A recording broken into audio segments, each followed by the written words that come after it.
রাত তখন প্রায় একটা, ঝোড়ো হাওয়া বইছে। অয়ন এক বাজি ধরেছে বন্ধুদের সাথে, পুরনো জমিদার বাড়িতে রাত কাটানোর।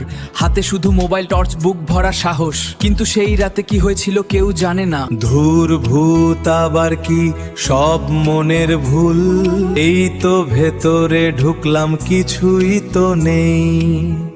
হঠাৎ ওপরতলায় ভারী ঘুঙুরের শব্দ শোনা গেল।